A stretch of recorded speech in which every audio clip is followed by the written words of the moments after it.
Hitman 3 is sort of like our endgame. This is where everything comes together. This is where the things you didn't realize meant something in Hitman 1 or 2 come to the forefront.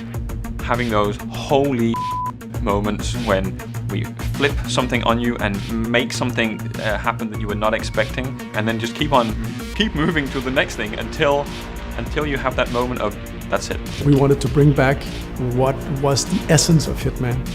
And I think Hitman 3 to me is the dramatic conclusion of that. It is the end of a journey. It was always gonna end like this. All your hard work, all your sacrifice, only sped up the process. So Hitman 3 is about closure on the storyline. It's a trilogy, and it's also, as hokey as it sounds, it's a love letter to our core fans. We are taking the beautiful locations, the level design, these awesome environments that we have, and inviting them to explore, to be creative, and do things that they haven't done before in a Hitman game. And we're twisting the formula along the way. We're all trying completely different things for what a format of a Hitman level can be, and that's super exciting. I think players will be really excited about that. We're definitely pushing the systems to what they can handle AI-wise and what the game can handle. We're trying constantly to find new ways to make a level exciting. And I don't think it can be pushed any more than what we're doing in Hitman 3. One of the other things we're doing in Hitman 3 is we're enabling a progression carryover from Hitman 2, which means that weapons and unlocks and mastery, a lot of the progression comes in with you, so that you start off knowing that the things that you've done in the previous game, they made a difference, they still matter. You come into Hitman 3 with a lot of tools for you to use, and this is something that players have been asking for. You will see elements of that in Hitman 3.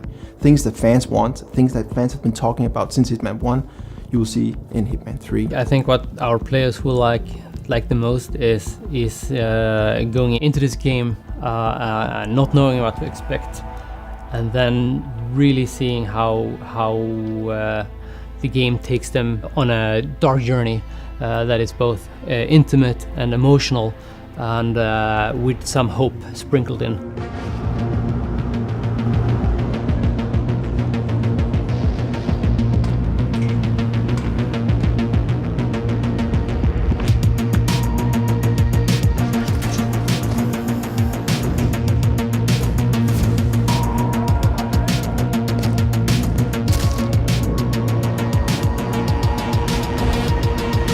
I think the tone of Hitman 3 is a little bit more dark than Hitman 1 and Hitman 2 was in the trilogy. And I think it's a little bit more contemplative, it's more intimate. There are things going on that now that we have been with the characters for so long, that I think are going to be interesting to the players to witness.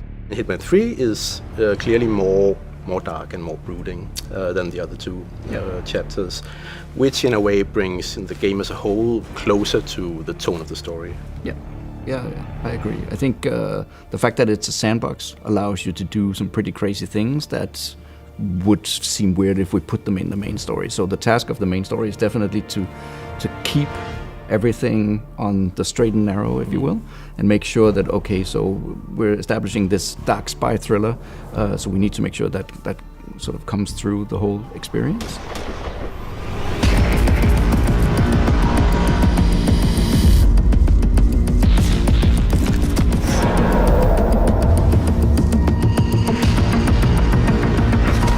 We are now independent, and Hitman 3 is a game that we completely publish ourselves, and that's pretty exciting to do that as a first. The self-publishing for us on Hitman 3 is the pinnacle of the relationship, unhinged, unfiltered, unplugged with our beloved franchise and our community and our beloved gamers on Hitman, is to have that connection as close as we can.